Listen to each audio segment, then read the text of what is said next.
Hello, friends, and welcome to my homework assignment.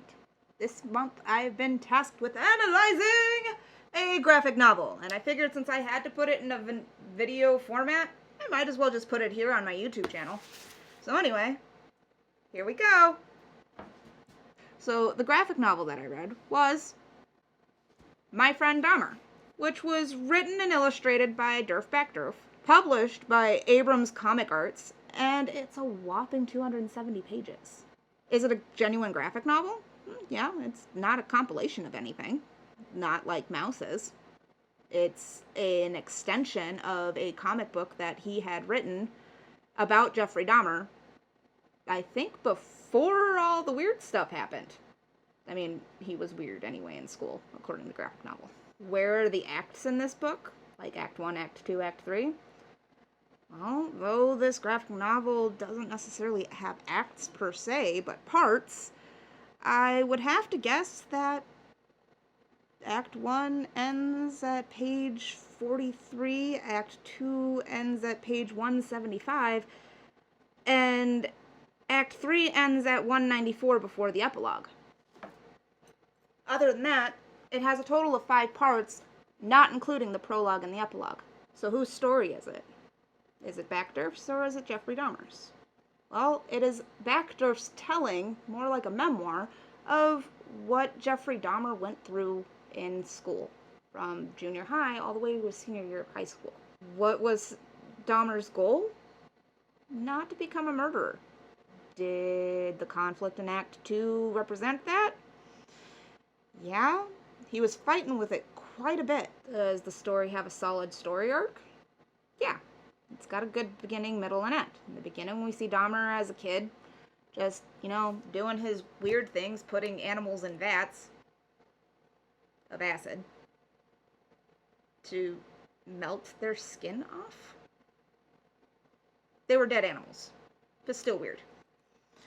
The middle of it is when Backderf and him become friends. Like, they invite him to come sit with them, and him and his friends created the Dahmer fan club, where they made fun of people with cerebral palsy.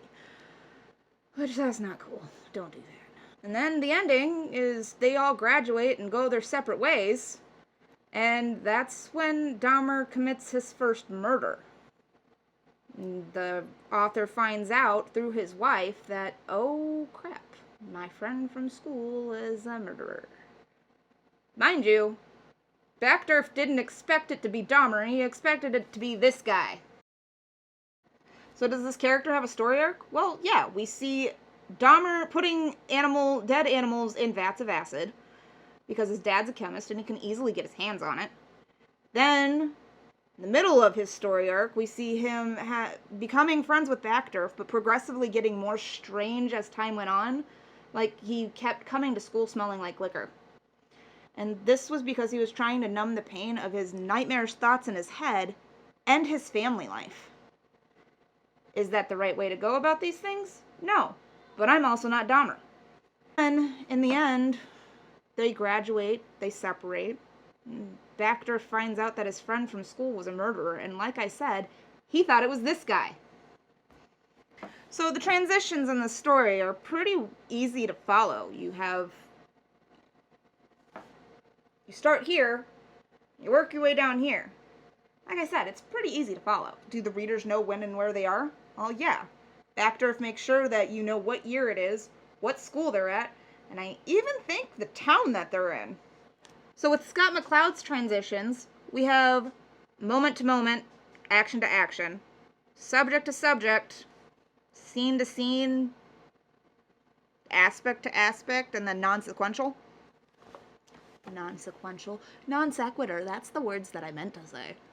So the breakdown necessarily of what Scott McCloud says is we have 65% action to action, then 20% subject to subject, and then 15% scene to scene. Does this happen in this novel?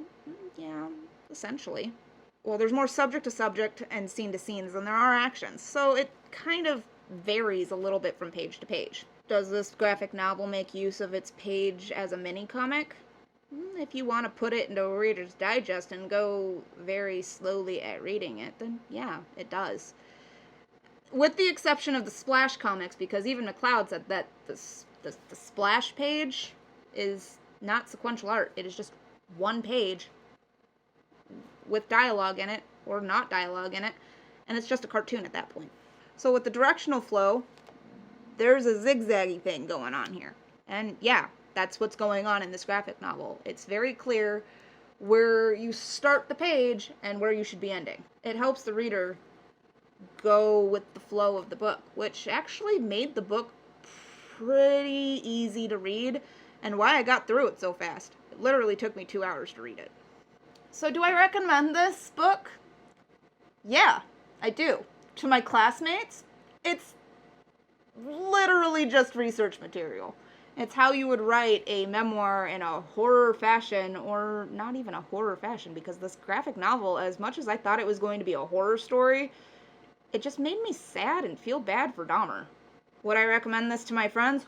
Oh, yes, I would, because I've got a lot of friends who watch murder documentaries for funsies. I'm one of those people, and like I said, this was one of my books that I wanted to read. Other observations, though, that I have? Not really.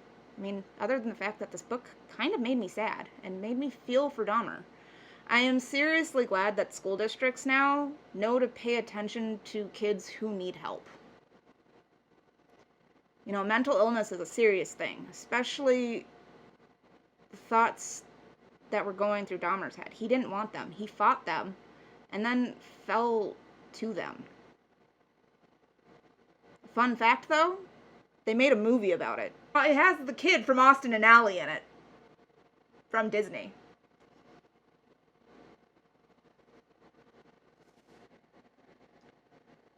Thank you for coming to my homework assignment.